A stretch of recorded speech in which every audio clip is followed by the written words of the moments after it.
Lights, camera और action. अक्सर Bollywood actors की जिंदगी इन्हीं तीन शब्दों के इर्द गिर्द घूमती रहती है।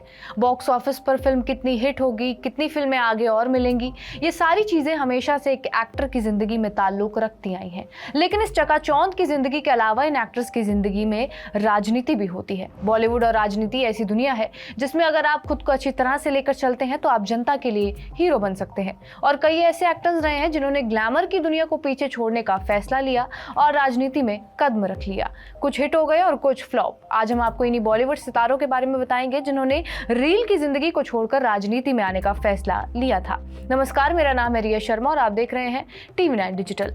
दरअसल इसकी शुरुआत साउथ फिल्म इंडस्ट्री के कलाकारों से हुई और माना जाता है कि इसकी शुरुआत तमिल फिल्मों के सुपरस्टार MG रामचंद्रन ने की थी। फिल्मों में तो इनकी सफलता लोगों को दिखती ही थी।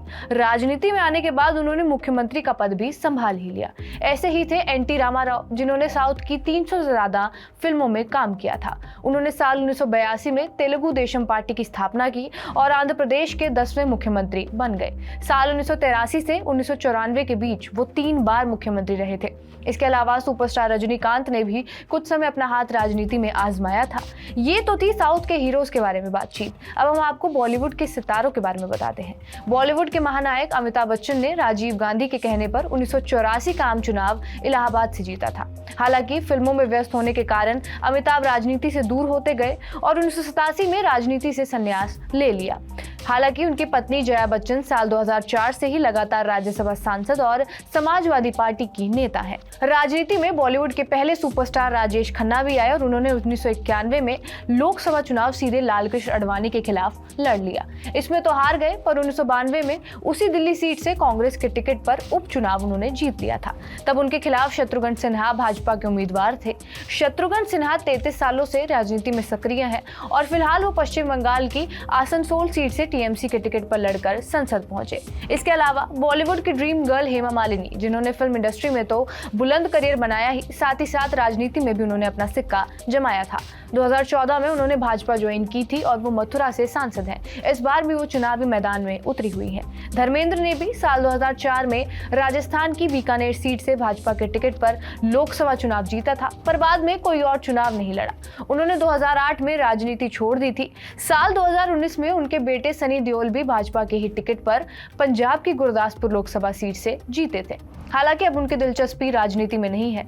इसके अलावा फिल्म स्टार उर्मिला मातोंडकर 2019 में उन्होंने राजनीति में पैर रखा। उन्होंने शुरुआती दौर में कांग्रेस पार्टी ज्वाइन की थी, लेकिन अब वो शिवसेना पार्टी में है।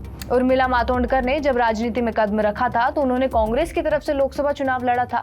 उनको भाजपा के गोपाल शेट्टी ने हरा दिया था। इसके कुछ ही महीने बाद ही शिवसेना में वो शामिल हो गई थी।